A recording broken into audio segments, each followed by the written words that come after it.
Hey Waffle Gang, I do hope you are well. My name is Mark and today we're checking out some more Reddit stories, and if you do love a Reddit story, why not consider hitting that like, subscribe, maybe that notification bell too, and let's crack on with today's first story. Much love guys. Now today's first story comes from Anonymous 8476023 from the True Off My Chest subreddit, and it says, I'm getting my arm amputated tomorrow. And I'm excited about it. And it comes with a 3-year update as well. I was born with amniotic band syndrome on my arm. Amniotic band syndrome occurs when the lining of the amniotic sac is damaged during pregnancy. This creates string-like strands of tissues in which the fetus gets tangled. These strands, called amniotic bands, may wrap around different parts of the developing body. This cuts off or constricts blood flow and keeps the baby from growing normally. The constricted blood flow causes a wide range of birth defects. My arm is dead weight. I can't move it, and the entire thing is either numb or has nerve pain. When I was little, I begged my parents to get my arm removed. It hurts so bad sometimes, but they always said no, and my grandparents and my aunt agreed with my parents. Even my younger sister does now. They don't know what it is like to have a limb I can't use and only causes me pain.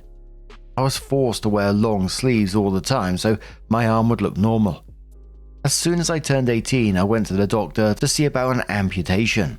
It sounds extreme, but this is actually a common thing for amniotic band syndrome. Like asking for it isn't some out there request, and the doctors agreed with me. Anyways, I'm sure my friends are tired of hearing me about how excited I am, even though they would never say that. So I'm getting this off my chest that I am so excited for tomorrow, and I can't wait to be rid of my useless and painful arm. I've never wanted anything more in my life. I'm 18 and my family can't stop me now. ETA, thank you for all your support and kind messages. Uncle Yimbo says, congratulations, you're the one who has to live with a non-functioning arm or live without it, and you had a very long while to make up your mind. This is your decision, and other people will just have to get the fuck over it if they don't like it. Tell anyone who says something negative about the decision that you had the doctor save the arm, and they can have it reattached to them if they like it so much. That guy replies saying exactly. A bit selfish of his family to not let him have it amputated sooner. Bright Ad says, I don't know, it's a big decision. I could see asking him to wait till 18. Maybe new innovations could help it in another way. I'm very happy for OP though. At this point, I'm sure it's well thought out. Cheru says, disagree. My sister's arm was broken at birth and nerve damage etc. meant it was useless. She had well over 15 operations on it to try and help. Physio her whole life etc. Nothing worked. So she desperately wanted it removed because it caused a mass amounts of pain. I know if she was still alive, she would have chopped it off. She was saying as young as 8 years old she wanted it gone. It's society who is like, oh, but think of how you will look, not taking into account the amount of pain she was in. This young person deserves people who support their decision and nothing less. And there was a bit of back and forth below that in the comments talking about who's right, who's wrong, and OP came back in with her own comments in, I've been in pain my whole life. My family ignored any doctor who recommended amputation, even though it was not an extreme solution for amniotic band syndrome. I've never been able to do things like have a job, play sports, or even finish high school because of the nerve pain. Like I said in my post, my parents refused to do anything no matter how much I begged and forced me to pretend my useless arm was normal. Sorry for sounding like that, but I hold them completely at fault. And seeing that comment from OP was just absolutely heartbreaking. You know, the family wasn't just being, you know, air quotes, overly cautious. They were actively ignoring medical professionals and just like prioritizing their own comfort over OP's basic quality of life. You know, not being able to finish high school because of the pain, and they're pretending it's normal. It just felt awful, and I completely understand why OP's feeling like they are. They missed out on all their normal teenage experiences, the jobs, the sports, the education, because they refused to listen to any medical professional around them. So OP did come into the post 3 years later and says, I, 21 female, was born with amniotic band syndrome. My arm was affected. I couldn't move or lift my arm. It was dead weight.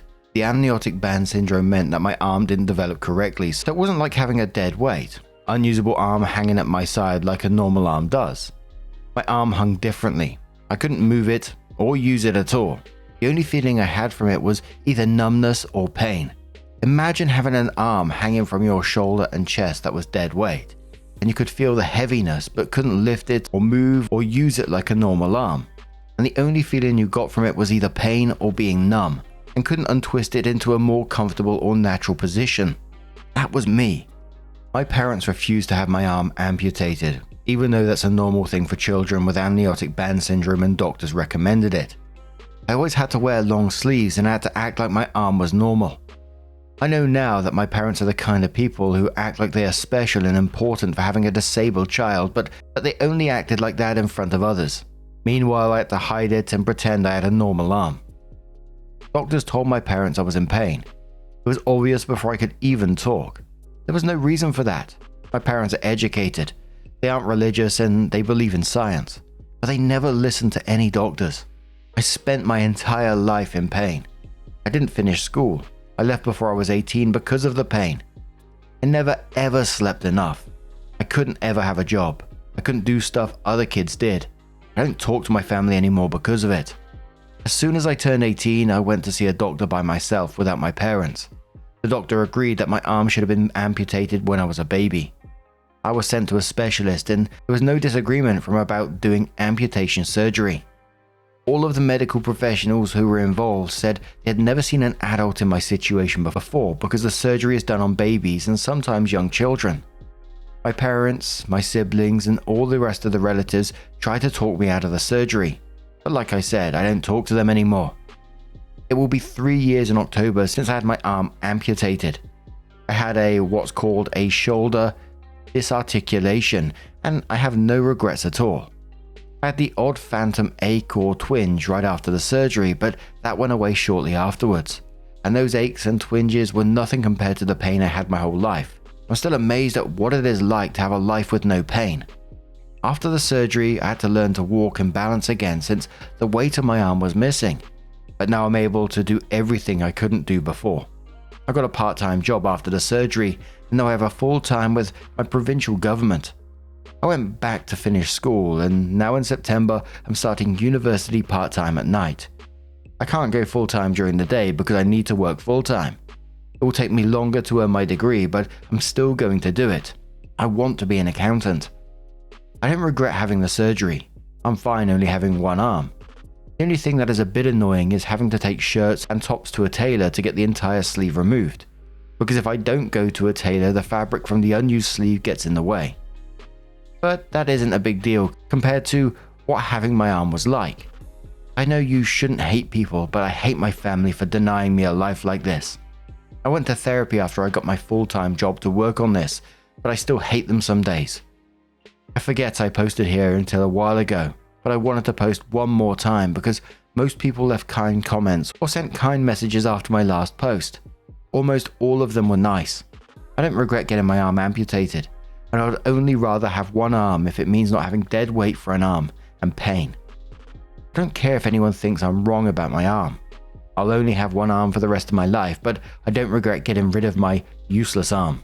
Anonymous Head says, I'm so glad you were able to get this done, and it's impressive that, on your own, you've been able to put your life together in such a great way.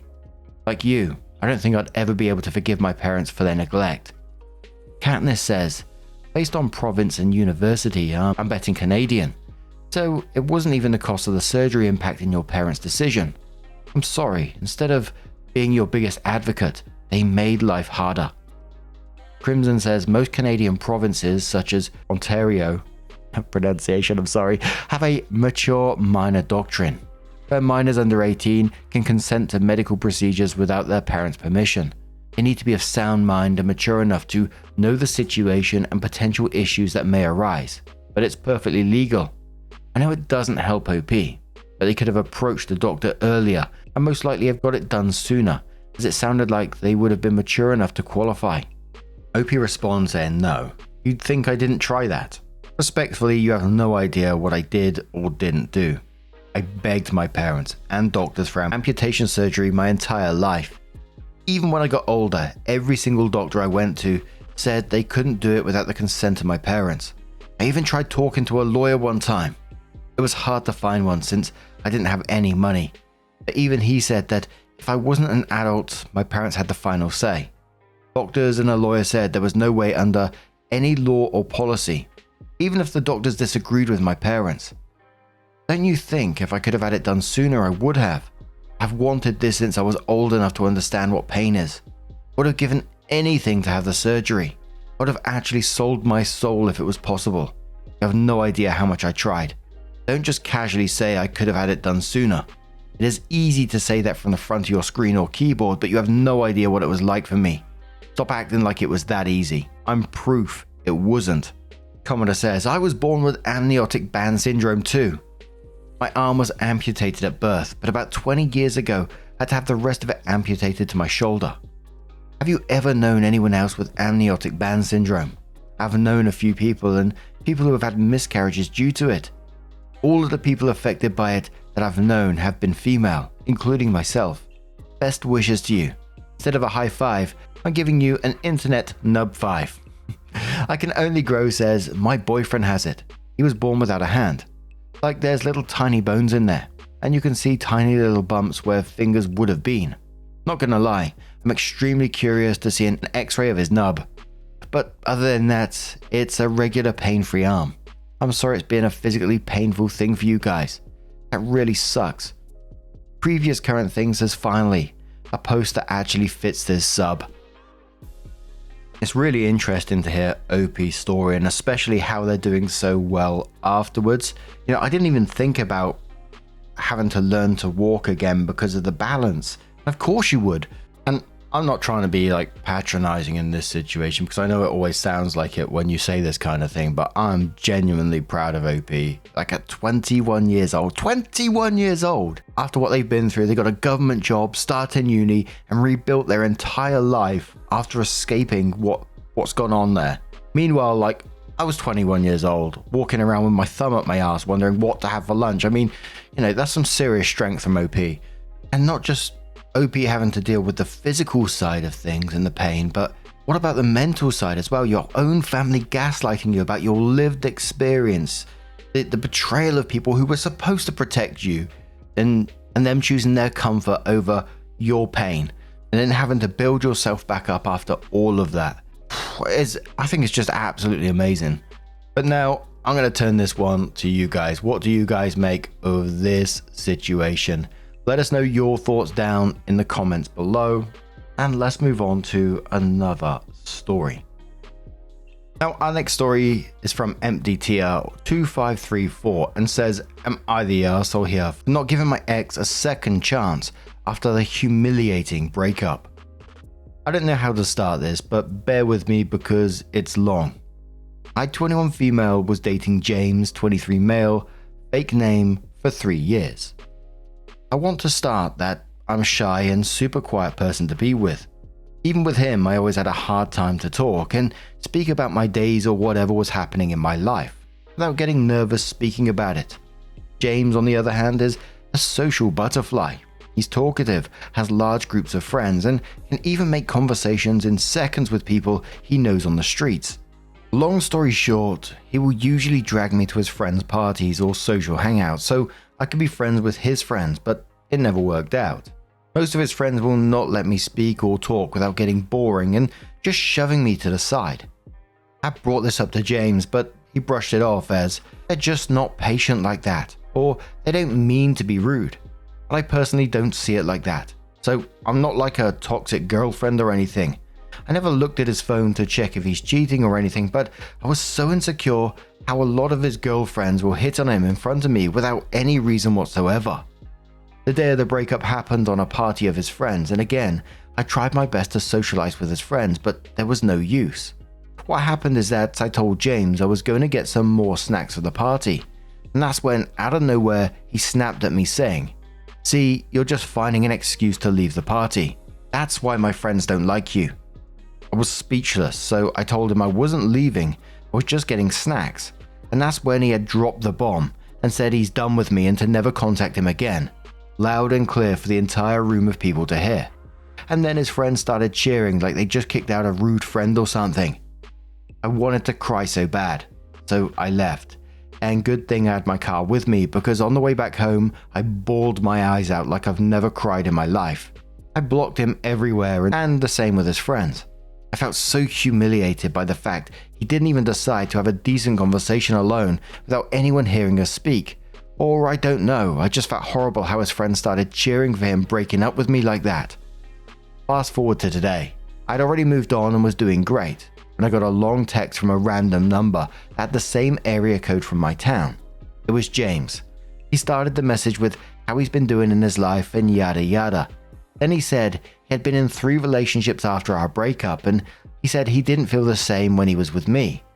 All the girls he dated even cheated on him or were too toxic and abusing, so he reached out to see if we can start again and give him another chance to be together. I was stunned. This man, after he humiliated me in front of his so-called friends, wanted a second chance because I was the only girl who didn't complain about his life and whatnot. I was angry. I told him I don't think it was a good chance to try a relationship again because we were not even compatible to begin with, and that I was sorry for all the relationships he had through the years. Didn't work as expected. I just couldn't trust him, or even I don't think I could fall in love with him again. This man didn't even apologize to begin with, so after I sent the message, I blocked the number and went on with my day. Now I'm getting angry messages of his friends calling me an arsehole and a slur for not giving him a chance, even to the point to bombard my phone with calls every single day. So Reddit, am I the arsehole here for refusing to give him a second chance? I just don't know what else to do. What he did was absolutely disgusting, and I don't know the full story here, but it sounded like he'd been talking shit behind your back to all these other people for them to all cheer at the same time when he broke up with you in front of them. And it sounded like he made up that when you was going to go and get snacks that he quickly twisted, so you're trying to find an excuse to leave to make this into some kind of breakup story to make you look like the bad guy in this situation. Everyone else there, normal people, would be uncomfortable seeing someone get publicly dumped like that, not throwing a celebration about it. They knew exactly what was coming because James had been setting the stage in the background. He'd been talking shit somewhere along the line, and he's an awful, disgusting person because of it. And the absolute cheeky bastard to come back up to you now. I mean, it's easy for me to say, but you shouldn't have entertained him to begin with because, awful person. Imagine phoning someone up. Yeah, I've had a few relationships and they ain't worked out, so why don't we try and work it out again? Fuck off, mate. Knobhead. The commenter says, absolutely fucking not. He sounds like a bellend. I ain't heard someone being called a bellend in a while. Think about the future. Think about how the future looks, even if you did give him a second chance. You can't trust him. His friends sound like assholes, and he doesn't understand you as a person whatsoever. He didn't even have the common decency to have a one-to-one conversation with you and totally embarrassed you at a party where you had nobody. He's been fucked over since you broke up and realized which side he likes his bread buttered. Well, too late, sunshine. Tell him to swivel. Another commenter says, send him screenshots of the text messages and let him know this is one of the reasons why you will never get back with him. Additionally, let him know that if his friends continue with the harassment, you will take legal action against them. Another commenter says, you're not the arsehole. He's using those same friends who made you feel humiliated and embarrassed to try and force you to give him a second chance. Stand your ground, and you're more than in the right. You don't deserve to be treated like that. He sounds toxic and immature, using others to pressure you. You were nice about how you didn't want to give it a second try, and he should understand and respect that. Not use others to scare you.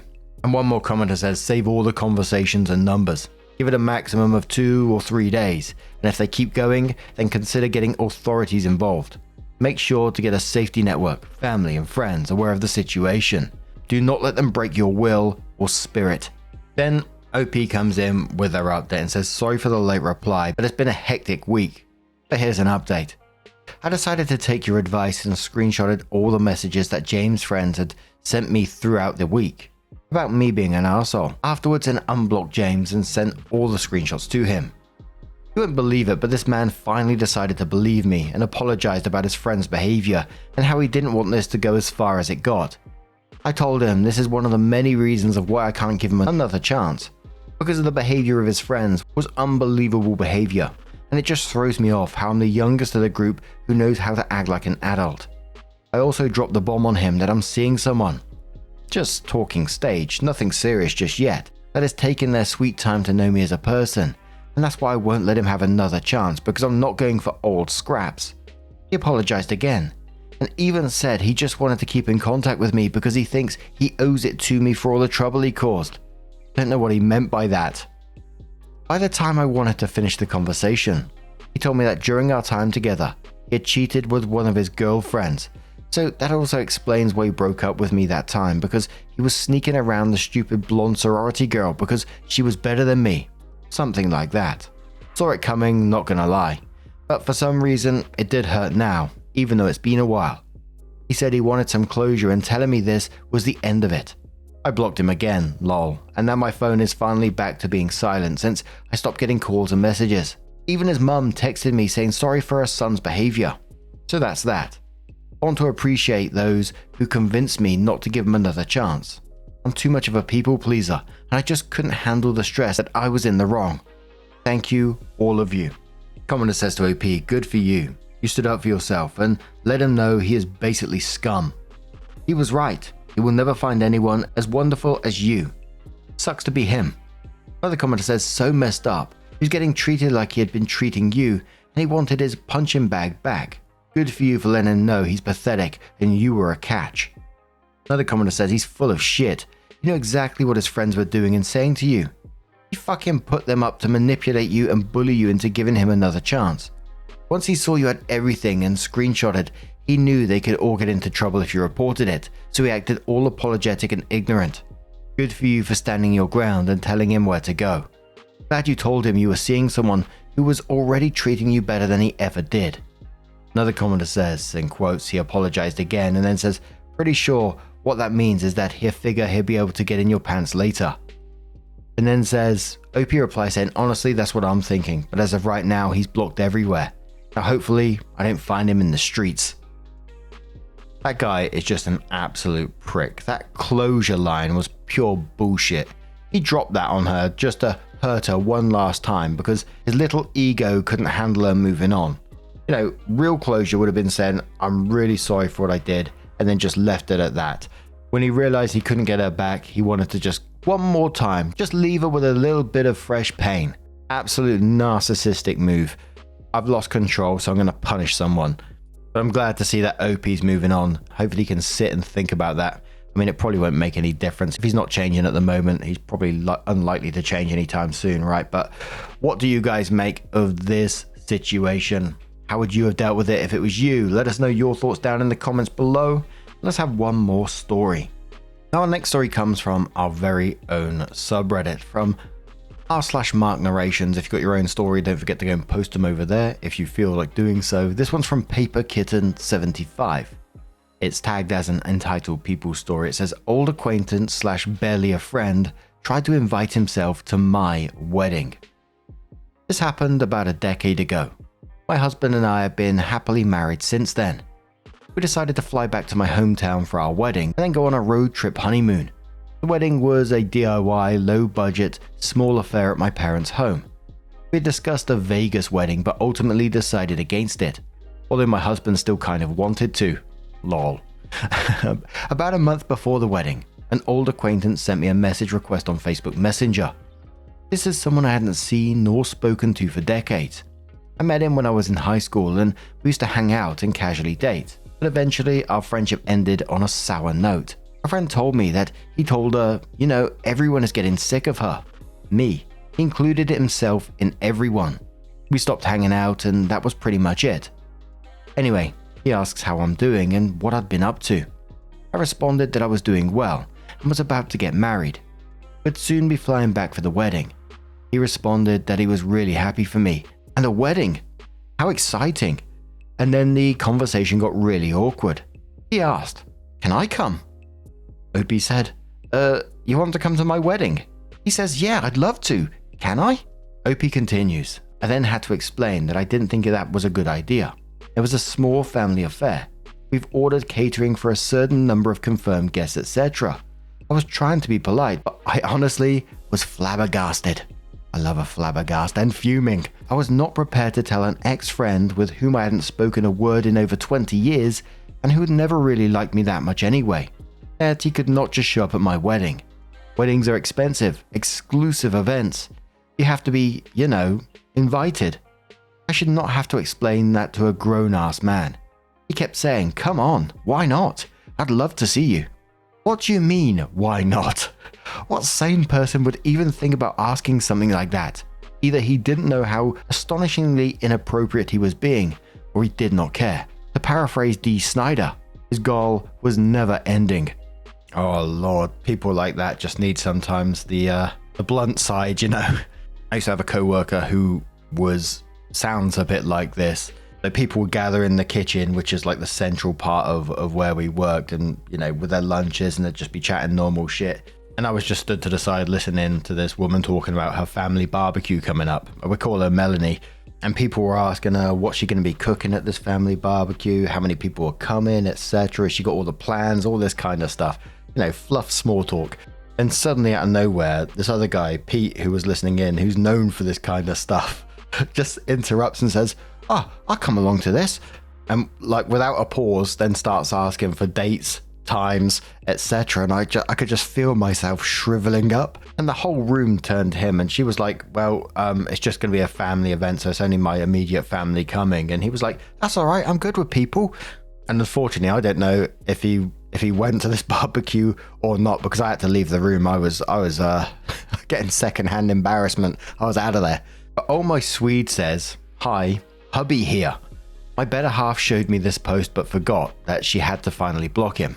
This is the time he decided the best approach was to start asking me to come. Not once, not twice, but a 30-minute conversation where he tried to impress me with that he was big in the rap scene." Oh no, sending pictures as proof. Pictures of him dressed as Fresh Prince circa 1994. Gold chains, baseball cap to the side, baggy t-shirts, and posing with some lesser-known rappers. I assume as I'm more of a G&R, Guns N' Roses kind of guy. The rappers either looked like deer in headlights or they were going to call security once the photo was taken. He was the picture of a Vanilla Ice wannabe in his 14 going on 40. Arrested Development in the flesh, not the band. I asked how this was relevant to the wedding. His reply, "So you can see I'm cool." Long story short, no. Timu Kid Rock wouldn't take the hint, or a straight ass no. I blocked him and warned any and all common contacts to not let him know anything about the wedding or address all the time. Our wedding in the end was really cool, but yes, I would still have liked Captain Quirk Vegas at the wedding. Commenter replies that just what the actual fuck? What was going on in this guy's head? How did he even get your number to reach you? Sounds like he's trying to fit in with anyone. Like when he was trash talking your wife/OP in his high school as a way to be cool, he's still desperately trying for friends. Maybe thinking the old high school gang would be there and he wants to be in. Did your wife ask him why he even reached out when he'd been such a dick to her in high school? Or just say, dude, we're not friends. You were an ass back then and our friendship ended. And I haven't seen you in 20 years. What the hell are you doing? I'm detecting a fellow Gen Xer here. And we can be blunt when calling out BS. Also, love your band references. Thanks for the funny story. Glad you blocked him and had a great wedding. Maybe you can have an anniversary celebration in Vegas someday. Paper, the original OP, says, I did ask him why he wanted to come to my wedding so bad when we were never really that good of friends. And he tried gaslighting me. That's not true. I really liked you. Dude, we both know that's not true. The Beat Laboratory says, yeah, his wedding gift was going to be a surprise performance of his super awesome rap music at your reception. It's sobering to think what a train wreck your reception would have become if he was allowed through the front door. I was going to do a rap to finish this off, but I can't bring myself to do it. I can't listen to my voice at the best of times. But bloody hell, there's some rare ones out there, isn't there? What do you guys make of this situation? Imagine him turning up and start rapping. Oh, dearie me. Thank you so much for sharing that story. That one did absolutely tickle me and brought me back to my co-worker, which absolutely made me cringe at the same time. Thank you so much. And don't forget, if you've got your own stories that you would like to share, r/Mark Narrations, feel free to share them over there. Nightmare neighbors, relationship type stuff, conclusive stories. We love to hear it. And just a huge thank you for being here today, getting involved in the stories, your love, your support, your time. It always means the absolute world to me. So thank you so, so much. And hopefully I'll see you in the next one. Take care and much love.